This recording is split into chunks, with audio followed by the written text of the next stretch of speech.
May isang babala na naman ang ating kaibigan. Bago lang po ito nilang nakuhang impormasyon. Sa lahat po ng makapanood sa atin, hindi lang pala naiisa lang po ang ating babantayan po ngayon dito sa ating mundo. Tandaan po natin, hindi pa nangyari ang World War III. Kaya ngayon, kailangan pagkatapos ng election guys, focus tayong lahat na sana, no? I-ano po natin yung mga bagay na dapat po natin ihanda. Naparito si kaibigan, si tatay, mismo ang magpapaabot ngayon guys. Dahil po, mayroon silang nakukuhang impormasyon na magaganap po talaga ang kaguluhan na nakasulat sa Biblia na mangyayari ang World War III. Kaibigan? Sa totoo lang kaibigan, napapaabot na po ninyo ito noon pa. Pero bakit ano po ba ang nakita po ninyo ngayon na hindi maganda na mangyayari? Malapit na po talaga. Sana po ipagdasal po natin guys na sana hindi maisali po ang Pilipinas. Kung maisali po ang Pilipinas guys, ibig sabihin nito ang US, ang Amerika yun karon, ang una makasagupa before ang Pilipinas tungod kay konektado ta sa Amerika karon. Na ay nakita si kaibigan. Bakit po kaibigan? Lagi naman po ninyo ito na paabot sa amin.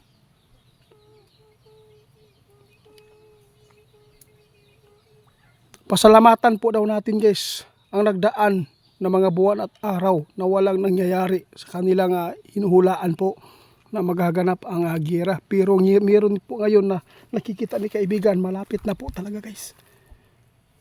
Naku kaibigan, saan po ba ito mag-uumpisa?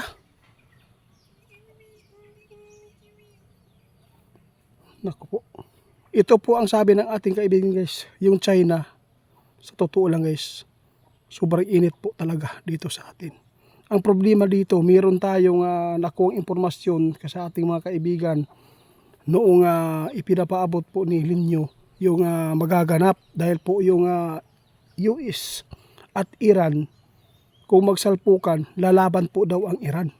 Ngayon po, ang mayroon po tayong napanood po sa social media na ang Yemen at Israel nag-umpisahan na po ang hulugan po ng mga misil kay kaibigan. Baka ito na po siguro yung mitsa ng pagdating po ng World War III. Huhulaan ulit ni kaibigan guys, no? Na malapit na po talaga. Sana no, pagkatapos ng eleksyon, meron po tayong gagawin na paghahanda. Lahat po ng mga pagkain, lahat po ng mga kagamitan po sa bahay dapat po natin ihanda para po meron po tayong magagamit kung sa tuwing ito ay sisiklab po ang kaguluhan. Ipagdasalan po natin na sana yung Amerika hindi po maisali dito. Kapag ang Amerika maupisan, alam po natin na damay po talaga ang Pilipinas. Konektado po tayo sa kanila kaibigan. Ayaw po talaga ng Pilipinas din. Titingnan lang po yung nangyayari doon sa Amerika. Kasi po isa na po dito ang Amerika ang nagprotekta sa Pilipinas. Kano sa aman ninyo nakuha kaibigan? Kasi ilang beses na po ito napaabot ninyo. Pasalamat po kami kasi nadala sa pagdasal ba? Nadala. O hindi po nangyari yung sinasabi nyo. Pero bakit ngayon muli naman po ninyo nakita na malapit na?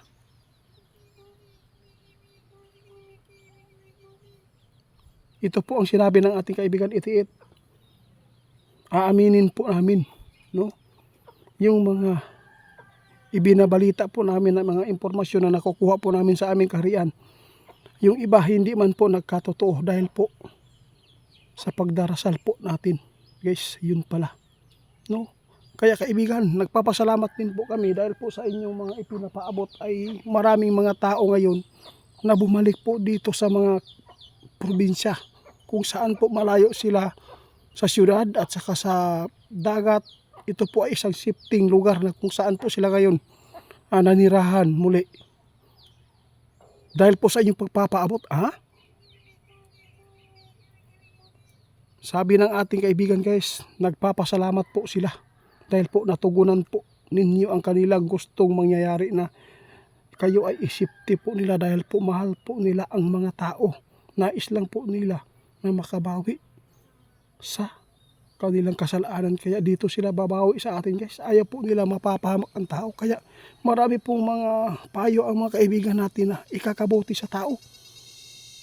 Kaibigan, ang delikado po dito kaibigan kung ang China ba mag-umpisa.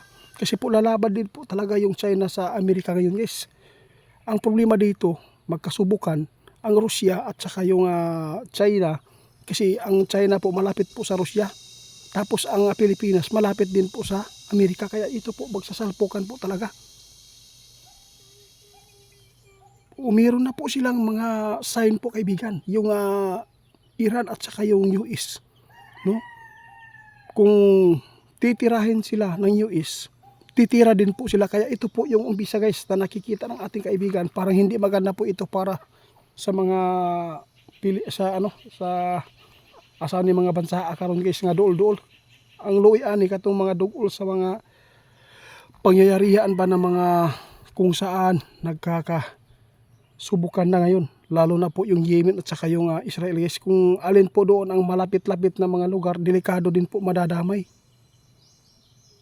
Kinakabahan po ako ito kaibigan dahil po nagkapantin ako atong ni Agi ba nga wala mo gipaabot na ingana nga kuan. Sirabi pa ninyo din ngayon na malapit na po talaga magaganap. Sana po ay hindi mangyari sa taong ito kaibigan kasi hinulaan po inyo na dati pa to.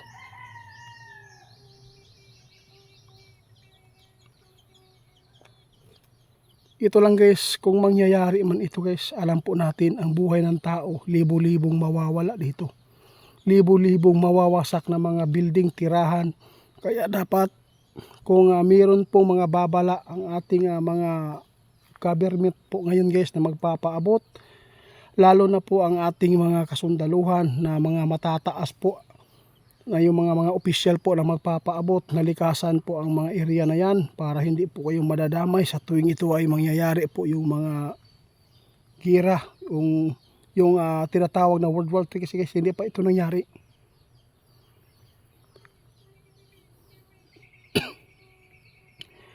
Ang delikado lang po dito guys, meron pong nakita si kaibigan ngayon sa Iran na meron pong tinatago-taguan na pinaka high power pa, no, na mga kagamitan sa pangyera.